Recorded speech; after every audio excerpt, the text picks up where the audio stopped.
Everyone is talking about Lil Nas X, and for good reason. He provides a good spectacle, and despite Old Town Road seeming to be a one-hit wonder, he's made a splash into popular culture yet again. See, I'm weird about music. I like folk music and classic rock with a few exceptions from popular culture, and my mom hates riding in the car with me because number one, I can't sing, but will sing to every song nonetheless, and number two, I typically play this kind of music.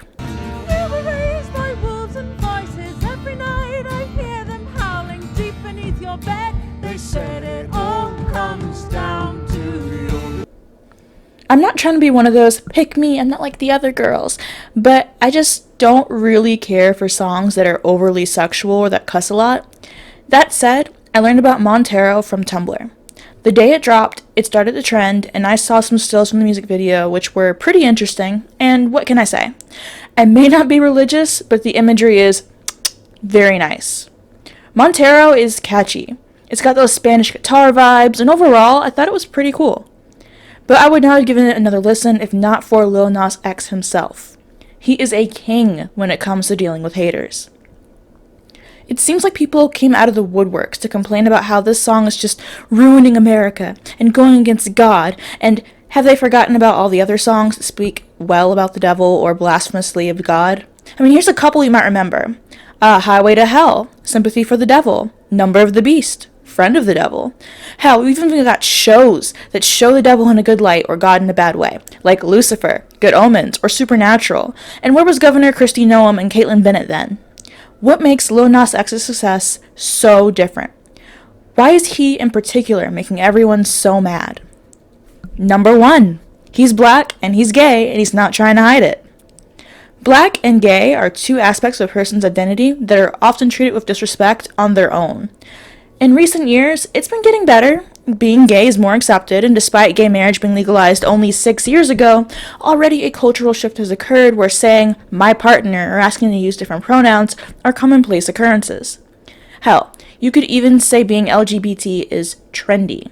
The same goes for black culture. The hair, the nails, the body shapes, all of it is in style and being commercialized even as the BLM movement continues ramping up in size and support.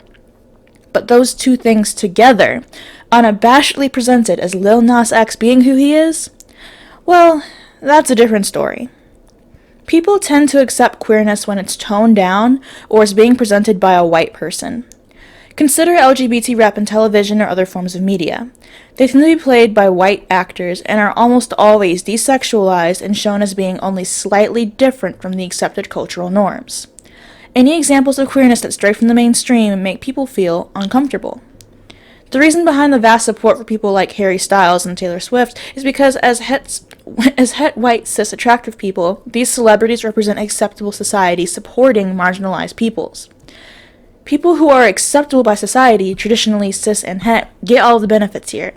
And it's human to want social approval, and marginalized people want it too, so when a gay fan knows that one of these big stars supports them, even if they're not gay, it's like society in general, that was once so rejecting of them, is supporting them. People can more easily celebrate normal celebrities who accept differences than the people who exist outside of that framework.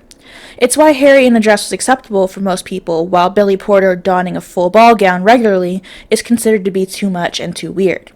Harry in makeup is celebrated, but Lil Nas X is questioned and faced with judgment for being too weird. There's a big connection between race and the treatment of queer celebrities. In the end, the way that gay celebrities are treated is determined by how socially acceptable they are. Being white, cis, and gender conforming, or easily pressed into those comfortable boxes, determines this. Just compare how different celebrities like Lady Gaga, Billie Joe Armstrong, and Halsey are treated in comparison to Frank Ocean, Meg Thee Stallion, and Lil Nas X. When you realize that there's a problem, it's kind of obvious.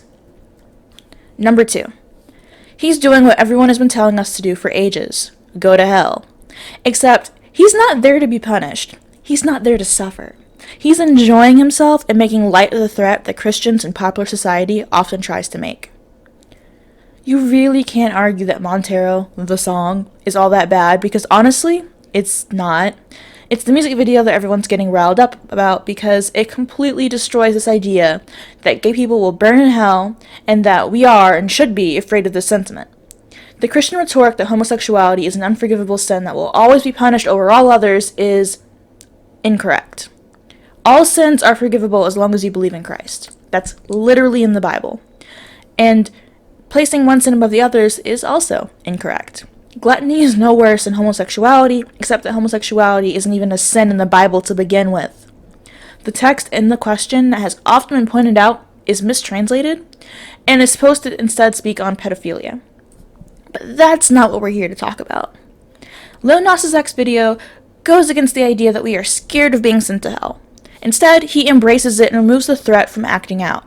Him sliding down that pole and then giving Satan a lap dance shows how weird it is to think that being gay is sinful. We all know what evil is. We know how it looks and feels when we see someone hurt someone else or cause unnecessary pain. But what pain is there in men or women being together? Who gets hurt?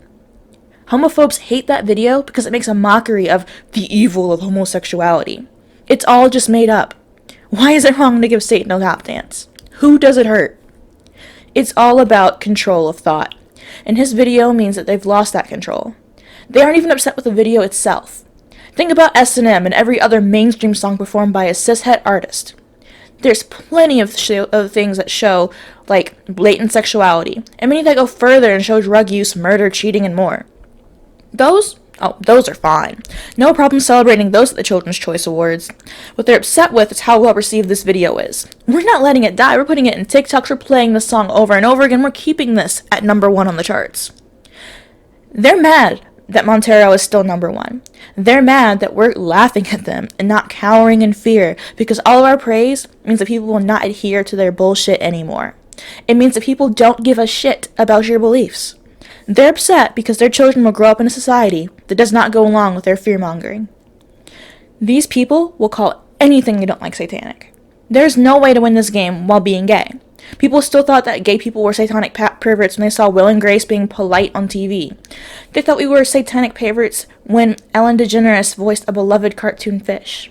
They still think we're satanic perverts when gay conservative Republicans push for family values. The problem is not with the LGBT community. A gay man can't hurt the community by fulfilling stereotypes. When Lil Nas X dances in high heels, when he wears a leather harness on the red carpet, when he sings about bottoming, these aren't stereotypes. This is a man expressing sexuality in a genuine way. It's saying, this is who I am, and fuck everybody else has a problem with it. Number 3. Lil Nas X is actually making a change. I know people use phrases like, he's changing the game, and nobody's doing it like him, a lot, like for musicians, but this time it's actually true. I've seen plenty of videos where a man is being sexy, but never in the way that Lil Nas X does it in this video. He sings about riding dick while giving a lap dance, and he's getting a lot of pushback for it. People are saying that he's trying to indoctrinate children, that he's pushing an agenda, that he's part of the ruination of society. Gay men are seen as sex-crazy predators, and so are androgynous men. For him to make this video expressing himself and his sexuality the way he wants to, knowing how people will take it, especially as a black man, and not even doing it behind, like, a fake name, a veneer. No, this is him. His name's on it. You know him. He's risking a lot by releasing this video. The whole theme of the video is religious persecution, and we're seeing that exact thing happen to him in real time. He's being called a sinner. He's being told he's going to hell. He's being told that God doesn't love him. This song and video are resonating with so many people. People who grew up with a religion that teaches people that people like them are wrong. With parents who seek to destroy what they do not understand. Who have had a closeted partner who only told them they loved them in private. Who told themselves they would never come out to anyone. To people who have struggled with internalized homophobia. Since the world has already had their eyes on Lil Nas X, he's decided to represent himself the way he wants to and tell the stories he wants to tell.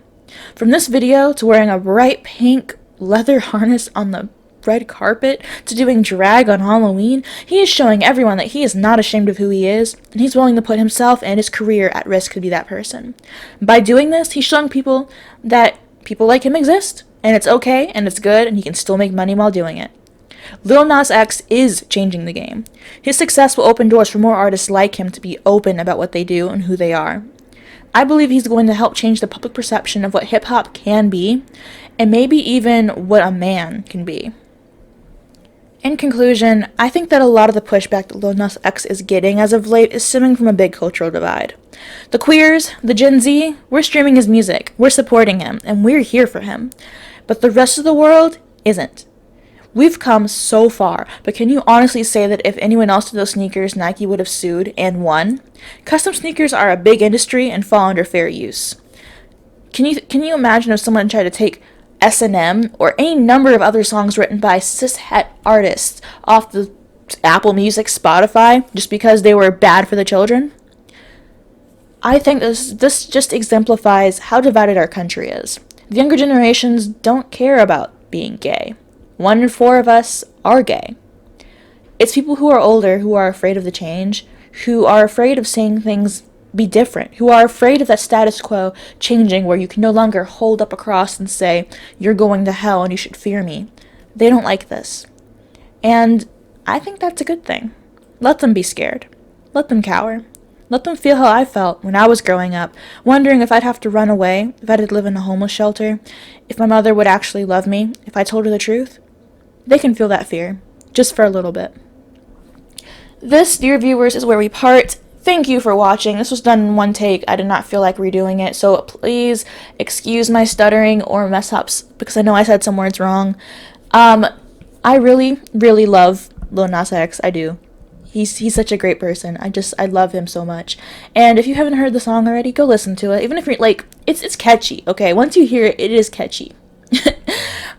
My next video should be coming out soon. I'm trying to get onto more of a schedule, but it's kind of hard when you're in college and you're trying to figure out housing and all that kind of stuff. So I do appreciate you guys having patience. Please don't forget to like, comment, and subscribe. I love interacting with you guys. Give me ideas. Let's talk about things. And I'll see you next time.